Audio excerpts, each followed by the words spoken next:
Hello বন্ধুরা, কেমন আছো তোমরা সবাই? আশা করি সবাই খুব খুব ভালো আছো। আমরা কিন্তু সবাই বেশ ভালো আছি।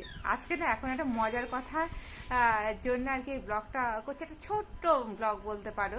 সেটা হলো আজকে না হুট করে বেরিয়েছিলাম মেয়েকে নিয়ে, পাশে এক রিলেটিভের বাড়িতে গেছিলাম, অনেকদিন ধরে যেতে বলে, তো গেছিলাম। মেয়েকে নিয়ে তো এখন বেশি ট্রাভেল করি না, তো পাখুম যার জন্য সারা দুপুরবেলা ঘুমায়নি, সকালে মর্নিংয়ে স্কুলে গেছিলো। ওখানে গিয়ে কতবার বললাম পাখুম ঘুমিয়ে যা, কষ্ট হবে, তো ঘুমায়নি। যথারীতি সারা দুপুর ধরে বদমাইশি করেছে, কখনো গেম খেলেছে, ওখানে প্রচুর দৌড়ঝাঁপ করেছে, খুবই বদমাইশি করেছে। কিন্তু আমার ইচ্ছা করছিল না তখন ব্লগ করে, সারাক্ষণ মুডও থাকে না, তারপরে মেয়েও ছিল, সবার সাথে গল্প হই হুল্লোড় করে মজা করে কাটিয়ে দিয়েছি।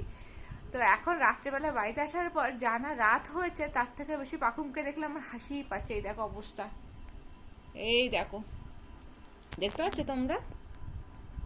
এই দেখো, বুনু খেলছে আর পাকুম দেখো ঝিমাচ্ছে পাশে, আর বুনু দেখো ওর হাতটা নিয়ে খেলছে। এই দেখো দুজনের অবস্থা দেখো। পাকুম ঘুমো পেয়েছে, তখন মামার কথা শুনতে অসুবিধাই হয়েছিল। আসলে বাইরে না বেরিয়ে যা হয় আর কি, অনেকদিন বাদে বেরিয়েছে তো বদমাইশি করে সময়টা কাটিয়ে ফেলেছে। আর কিন্তু বুনু তো অত কিছু বোঝে নাই, যে বুনু ঘুমিয়ে পড়েছিল, বুনু এখন খেলছে। এবার তাও আমাকে জেগে থাকতে হবে, আমি চাইলে ঘুমাতে পারবো না, কারণ বড়টা ঘুমাবে তো ছোটটা ঘুমাবে, ছোটটা ঘুমাবে তো বড়টা ঘুমাবে না, এই হয় ম্যাক্সিমাম দিন।